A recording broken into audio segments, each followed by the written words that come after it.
Here's Chapter 16, the last chapter of Lucky Lure at Arrow Point by Mary Daem. Chapter 16. Mr. Craig went back on the Minto the next day, but Jamie could not go down to the wharf to see him off. He stayed in bed, tucked snugly under the red and white quilt. His eyes ran and his nose ran, and he sneezed and sneezed. His head ached and his throat ached, and he felt very sorry for himself. He was tired of beds, and he was cranky and sniffy and not at all like his new self. But Grandma Turner didn't seem to mind. She made hot lemonade, and she cut bread and butter into fancy shapes, and she baked a gingerbread man with raisin buttons. She moved the chest right beside his bed, and she opened it for him, and lifted out the things as he asked for them. And she let Minty lie on the foot of the bed. And every minute that she had to spare, she was cleaning. She washed the windows and she polished them with newspapers and until they sparkled like diamonds. She got down on her knees with a scrubbing brush, and she waxed the floors until they shone like a skating rink. She washed the good china, and she starched and ironed the curtains. It must, Jamie thought, be the cleanest house in Canada. Jamie sorted every one of the picture postcards. He read some of the thinner books right through, skipping some of the big words and guessing at others. He cut pages from a magazine to make a scrapbook of his own. But he was very glad when his throat stopped aching and his eyes didn't hurt and his nose didn't drip. It was good to go out in the kitchen again and sit by the fire in his blue bathrobe and red slippers. Minty seemed glad to have him there, and a white bird perched in a tree by the window sang a song just for him. "When can I go out, Grandma?" Jamie asked, looking at the apples nearly red enough to be picked, and the pears hanging low on the twisted pear tree. "Tomorrow, if the weather stays warm. I'm going to be baking tomorrow, and the kitchen will get hot." And Mrs. Turner kept her word. Jamie sniffed the dough rising, and his mouth watered as plump cookies filled with raisins came from the oven. A chicken simmered all day on the back of the stove, and a raspberry pie and a chocolate cake were taken out and put on a shelf in the pantry. And when not only raisin cookies, but 3 other kinds besides, filled the big blue cookie jar, Jamie could not contain his curiosity. "Are we expecting company, Grandma?" he asked. "Not company exactly," she answered, wiping a smudge of flour from her nose, "but you'll just have to wait and see." And she poured 2 glasses of milk and sat down beside him on the back stoop. "Do you think we could take my lucky fish hook and go down to the wharf tomorrow and watch the Minto go by? I've been inside an awful long time, and maybe I'll catch another big fish with my lucky hook. Can we please, Grandma?" Mrs. Turner looked at Jamie's pleading face.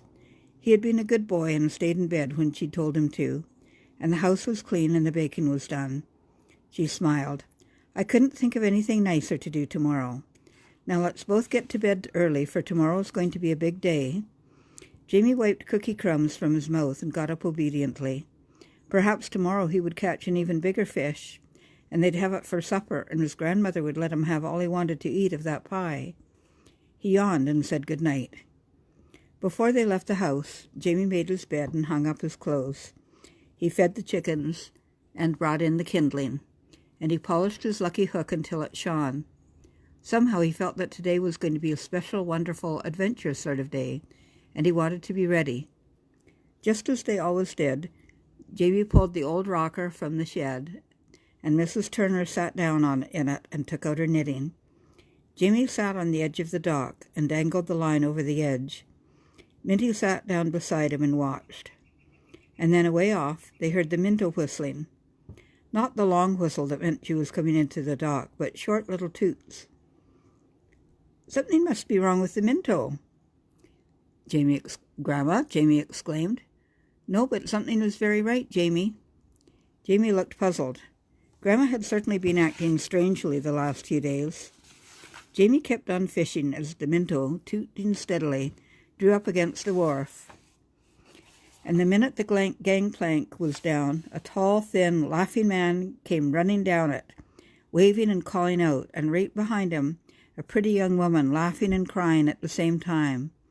Jamie let go of his fishing rod, and it floated away beneath the dock with the lucky lure attached. He didn't even notice.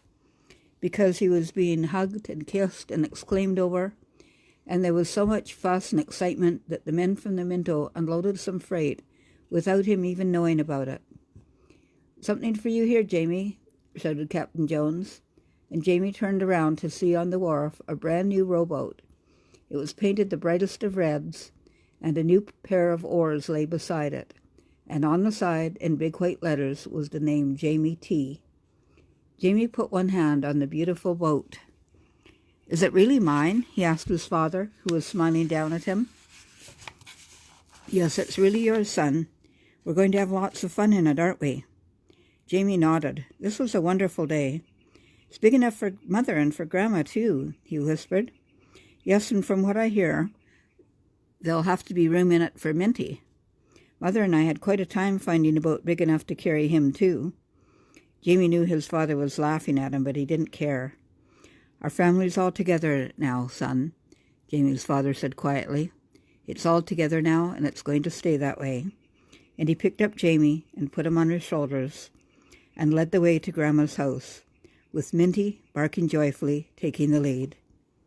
The end. This is the author photograph of Mary Daem. Mary was born in Banff and came to Revelstoke in the 1930s, where she married Geoffrey Daem. She was well known as a local author for both her children's books and for magazine articles as well. She was actually the first curator of the Revelstoke Museum and Archives when the Historical Association started collecting in the early 1960s. She was the one who was doing the cataloging of artifacts. She later became quite well known for very, very tiny, beautiful paintings, watercolors that she did. She died in 1990 at the age of 77.